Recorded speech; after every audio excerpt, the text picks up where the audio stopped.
Hello everyone, welcome to the Layman Way, where we are completing fundamentals of physical geography. And this lecture is a part of my 2 months geography course program to help you one step closer to your goal. And guys, this program is all free, so don't forget to smash that like button, subscribe, and also turn on the notifications.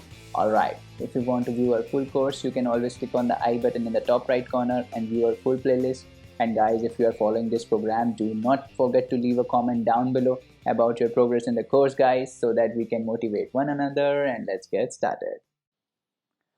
चलिए आगे continue करते हैं lecture. Last lecture में हमने Coriolis force के बारे में पढ़ा था। हमने देखा था कि विंड का डिफ्लेक्शन कैसे होता है।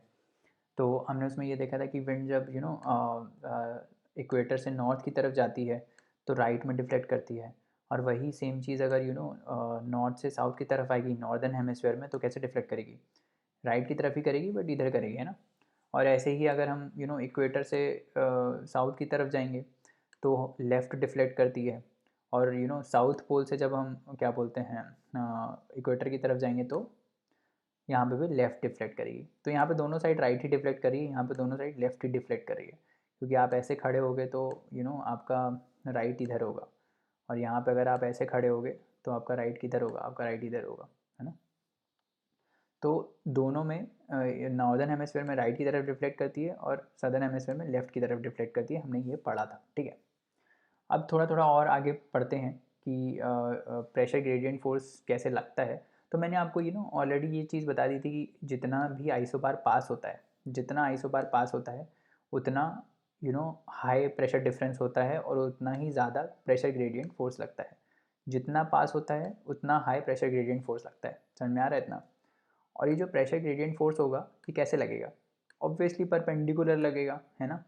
क्योंकि भाई ये मान लो 10 बार है और ये 15 बार है ना। और ये लेट से मान लो ये 15 बार है, ये 10 बार है, तो हाई प्रेशर, ये हाई प्रेशर पे आ गया, ये लो प्रेशर पे आ गया, तो हाई टू लो लगता है प्रेशर ग्रेडियंट फोर्स, तो ऐसे परपेंडिकुलर लगता है इसके, ठीक है।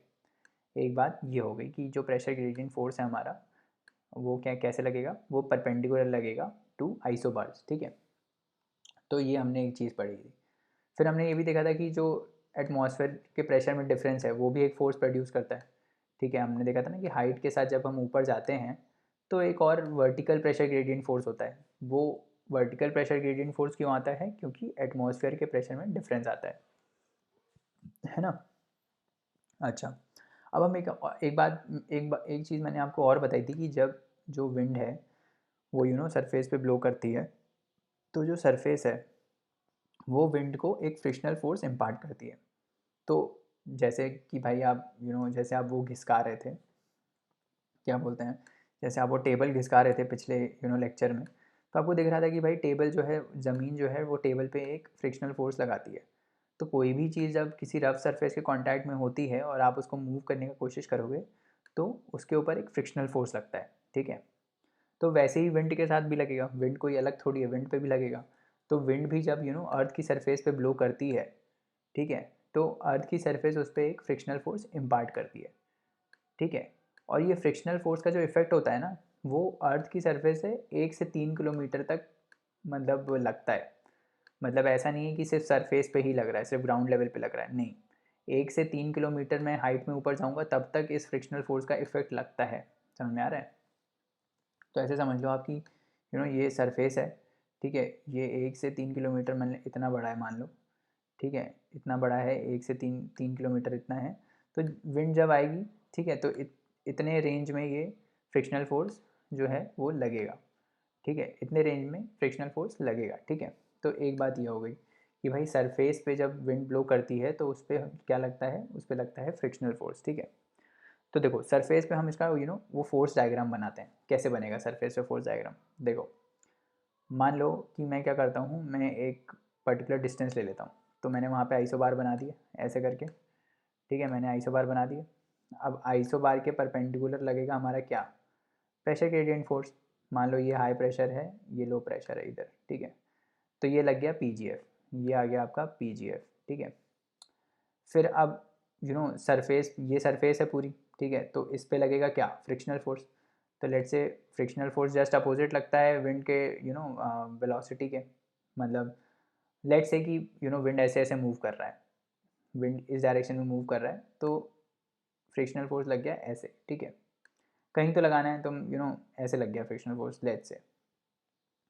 फिर क्या है कि विंड अब एक और फोर्स लगेगा, वो कौन सा होगा, कोरियोलिस फोर्स। तो मान लो कोरियोलिस फोर्स ऐसे लग गया, क्योंकि कोरियोलिस फोर्स क्या करता है, कोरियोलिस फोर्स विंड को डिफ्लेक्ट करता है ना। तो विंड का टेंडेंसी होगा ऐसे जाने का, बट ये इसको ऐसे डिफ्लेक्ट कर देगा, क्योंकि यहाँ पे ये क्या लग रहा है, कोरियोलिस फोर्स। तो ये कोरियोलिस फोर्स हो गया, ठीक है, ये हो गया आपका प्रेशर ग्रेडियंट फोर्स, और ये हो गया फ्रिक्शनल फोर्स, ठीक है। तो इन तीनों फोर्स का जो इफेक्ट आएगा सरफेस पे, उससे विंड क्या करेगा, उसका जो भी रिजल्टेंट होगा उस टाइप से विंड मूव करेगा, उस टाइप से विंड का वेलोसिटी डिटरमाइन होगा और वो डिफ्लेक्ट करेगा। तो कोरियोलिस फोर्स का बस काम जो है वो विंड को डिफ्लेक्ट करना है, ठीक है। कोरियोलिस फोर्स का काम है कि विंड को मैं बस डिफ्लेक्ट करूँ, ठीक है। तो वो विंड को डिफ्लेक्ट कर देगा, ठीक है। अब हम देखते हैं कि अब हम सरफेस से ऊपर आ जाते हैं, 2-3 किलोमीटर ऊपर आ जाते हैं, 1 किलोमीटर तक लगता है, हमने देखा था 1 से 3 लगभग लगभग, थोड़ा ओवरलैपिंग भी होता है। अब हम ऐसी ही सरफेस पे आ जाते हैं जहाँ पे फ्रिक्शन नहीं लग रहा है, ठीक है। तो वहाँ पे हम डायग्राम बनाते हैं। तो जब ऐसा होता है ना, एक एक और चीज़ है जिसमें देखो अभी एक एक चीज़ क्या है, एक चीज़ और मैं आपको बता देता हूँ कि कोरियोलिस फोर्स जो होता है, ये शायद बताना भूल गया था कि कोरियोलिस फोर्स जो होता है वो इक्वेटर पे 0 लगता है, ठीक है। और जैसे जैसे मैं पोल्स की तरफ जाऊँगा ना, वैसे वैसे कोरियोलिस फोर्स जो है वो बढ़ता चला जाता है, ठीक है। तो कोरियोलिस फोर्स जो होता है वो पोल्स पे मैक्सिमम होता है, इक्वेटर पे 0 होता है। अब आप पूछोगे सर इक्वेटर पे 0 क्यों होता है, तो वो थोड़ा फिज़िक्स का कंसेप्ट है, क्योंकि बता देता हूँ। जो कोरियोलिस फोर्स होता है उसका एक फॉर्मूला होता है 2v ओमेगा साइन ए करके रहता है ना। तो जो इक्वेटर होता है वहाँ पे ये एंगल जो होता है वो 0 डिग्री होता है, तो उस वजह से जो ये पूरा कंपोनेंट होता है फोर्स का वो हो जाता है 0, ठीक है। तो इतना इतना डीप में समझने का ज़रूरत नहीं है, बस इतना समझो कि कोरियोलिस फोर्स इक्वेटर पे 0 लगता है, ठीक है। वो फिजिक्स का कंसेप्ट है, यहाँ IIT JEE का एग्ज़ाम नहीं चल रहा है ना। तो क्या है बेसिकली कि इक्वेटर पे ये जो कोरियोलिस फोर्स है वो लगता है 0, ठीक है। जैसे जैसे आप ऊपर चले जाओगे पोल्स में तो वो हो जाएगा इंक्रीज़। तो इक्वेटर से जैसे जैसे मैं ऊपर की तरफ जाऊँगा, वैसे वैसे मैं कोरियोलिस फोर्स को बढ़ाता चला जाऊँगा। तो maximum it is maximum at poles, ठीक है। और हमने ये डिफ्लेक्शन तो देख ही लिया था कि भाई हम जब नीचे से ऊपर जा रहे थे तो ये राइट की तरफ डिफ्लेक्ट कर रहा था नॉर्थ में, फिर जब हम नॉर्थ से पोल से नीचे आ रहे थे नॉर्दर्न हेमिस्फेयर में तो भी राइट की तरफ डिफ्लेक्ट कर रहा था, ठीक है। फिर जब हम इक्वेटर से साउथ की तरफ जा रहे थे तो ये लेफ़्ट डिफ्लेक्ट कर रहा था, और वही सेम चीज़ अगर हम साउथ पोल से इक्वेटर की तरफ आ रहे थे तो वही चीज़ लेफ़्ट डिफ्लेक्ट करी थी ऐसे। तो ये डायग्राम हम याद रखना हमेशा ना, ये कभी मत भूल जाना कि डिफ्लेक्शन कैसे होता है, क्योंकि यही बेसिस है आपका, ये चीज़ बेसिस है आपका ये समझने के लिए कि विंड्स जो हैं वो मूव कैसे करती हैं, ग्लोबल सर्कुलेशन होता कैसे है, उसको समझने के लिए आपको ये कंसेप्ट ज़रूरी है कि आप ये याद रखो कि साउथ अगर यहाँ पे विंड मूव करेगी तो डिफ्लेक्ट कहाँ करेगी, और अगर इधर मूव करेगी तो डिफ्लेक्ट कैसे करेगी, समझ में आ रहा है। तो ये याद रखना, ठीक है। और जितना ज़्यादा वेलोसिटी होगा विंड का उतना ज़्यादा डिफ्लेक्शन होगा, तो higher the velocity of the wind higher the deflection, ठीक है। ये भी याद रखने वाला पॉइंट है। तो देखो अभी मैंने आपको बताया कि दो चीज़ें, दो दो कंसेप्ट मैंने बता दिए। एक तो ये कोरियोलिस फोर्स जो है वो इक्वेटर पे 0 लगता है, ठीक है। दूसरा जितना ज़्यादा वेलोसिटी होगा विंड का उतना ज़्यादा डिफ्लेक्शन होगा, समझ में आ रहा है, उतना ज़्यादा डिफ्लेक्शन होगा, ठीक है। अब क्या होता है कि इक्वेटर पे क्या होता है, इक्वेटर पे सिंस जो कोरियोलिस फोर्स है वो 0 लगता है, ठीक है। जनरली क्या होता है कि जब हाई प्रेशर ये है, ठीक है, लो प्रेशर ये है, तो विंड का टेंडेंसी होता है सीधा जाने का, है ना। लो प्रेशर ऐसे ऐसे तो विंड मूव करती है हाई टू लो, बट क्या होता है कोरियोलिस फोर्स की वजह से ये जो विंड है वो डिफ्लेक्ट कर जाती है, तो ये लो प्रेशर की तरफ नहीं जाती है, ये थोड़ा डिफ्लेक्ट हो जाती है, इधर डिफ्लेक्ट हो जाती है, ठीक है। मान लो नॉर्दर्न हेमिस्फेयर की बात कर रहा हूँ, तो ये क्या इधर डिफ्लेक्ट हो जाएगी, करेक्ट। बट इक्वेटर पे क्या होगा, इक्वेटर पे तो ऐसा कुछ नहीं होगा, क्योंकि इक्वेटर पे तो कोरियोलिस फोर्स 0 है। तो इक्वेटर पे क्या होता है कि हाई प्रेशर से डायरेक्ट ये लो प्रेशर में घुस जाती है, एयर जो है वो डायरेक्ट हाई प्रेशर से लो प्रेशर में घुस जाती है। तो क्या होता है कि लो प्रेशर बनता ही नहीं है इक्वेटर पे, समझ में आ रहा है। विंड जो है वो लो प्रेशर को फिल कर देती है।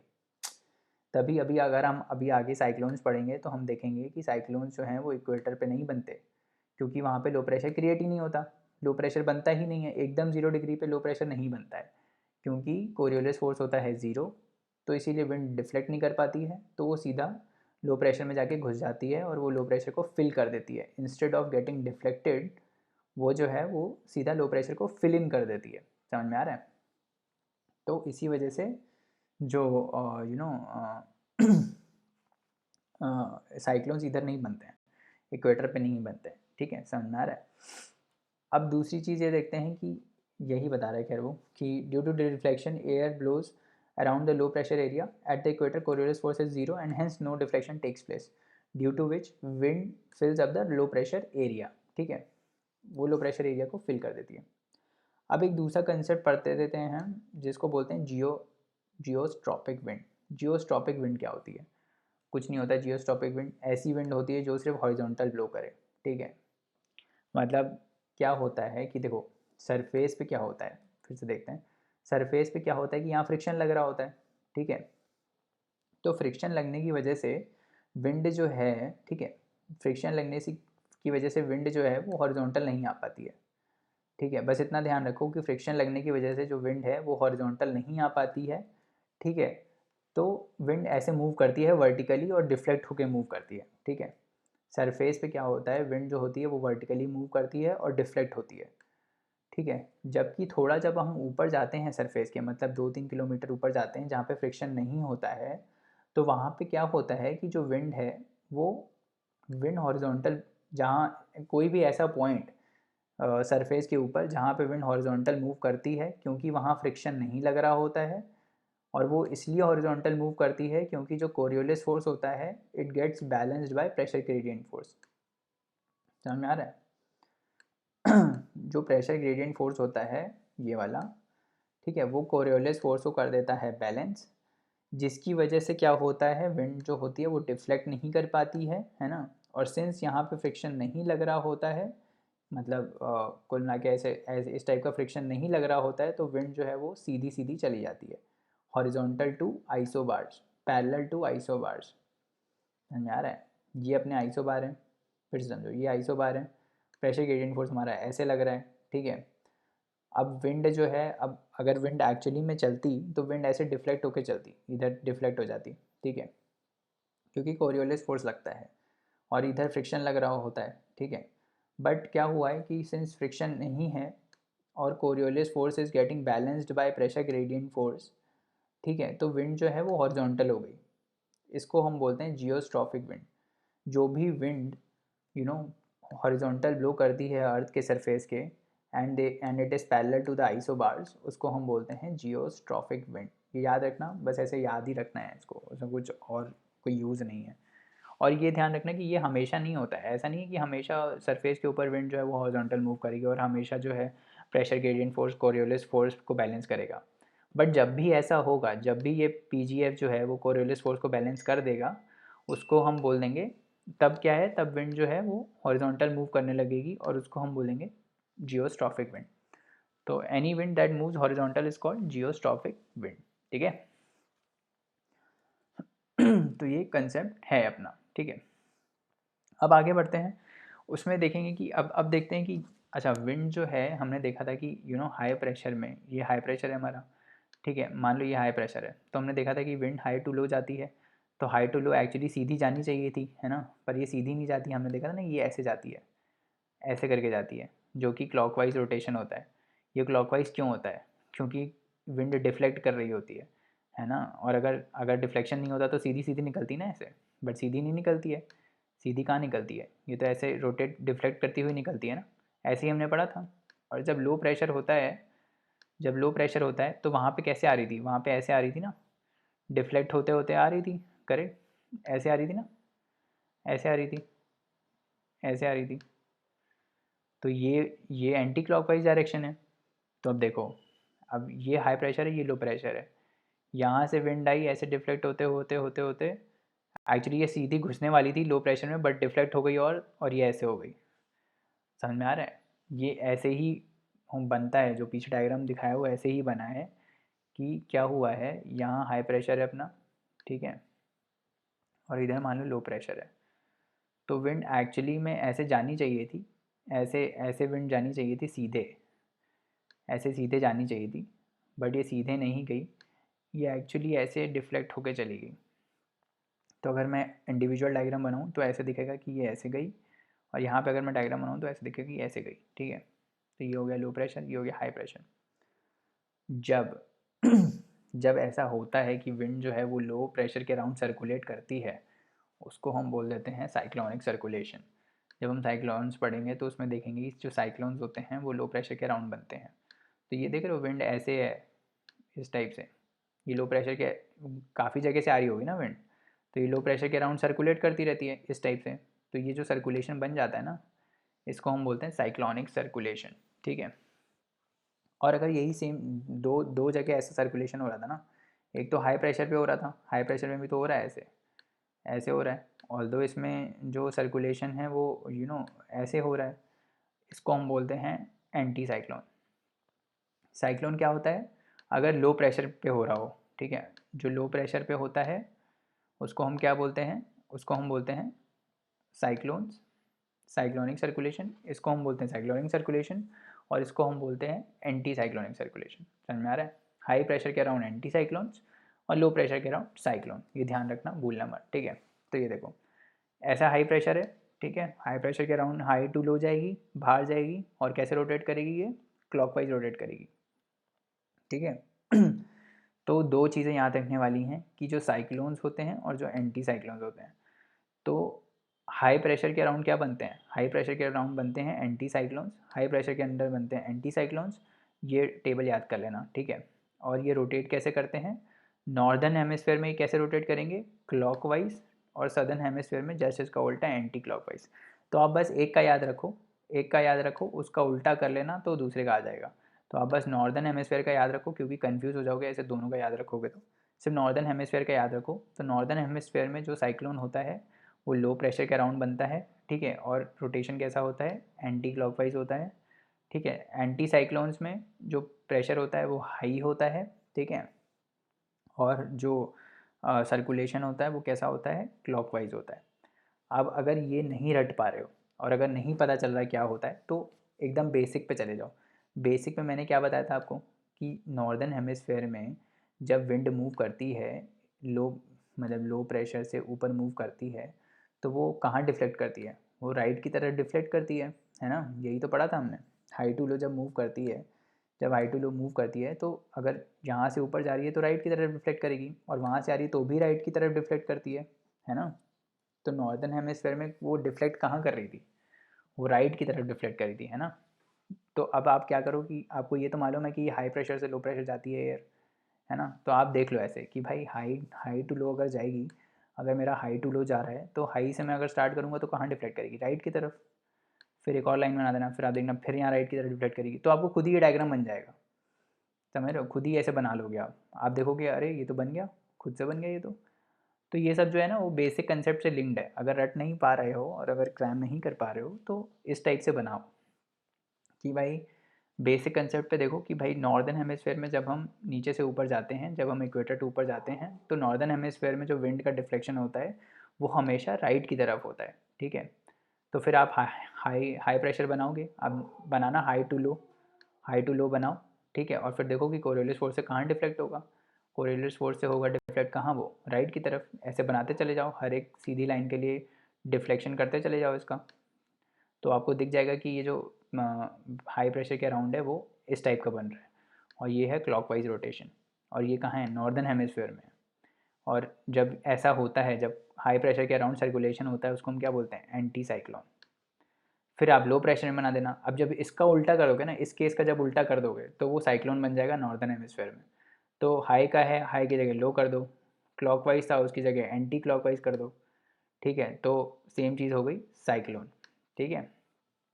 तो ऐसे है कंसेप्ट, ठीक है। अब जो जनरल सर्कुलेशन होता है एटमॉस्फेयर का, वो किस किस किस चीज़ पे वेरी करता है, ठीक है। हमने देखा कि ये कोरियोलिस फोर्स पे तो वेरी करता ही है, राइट, और बहुत चीज़ों पे वेरी करता है जनरल सर्कुलेशन जो होता है एटमॉस्फेयर का। अब देखते हैं कि वो किस चीज़ पे वेरी करता है, ठीक है। एक मिनट।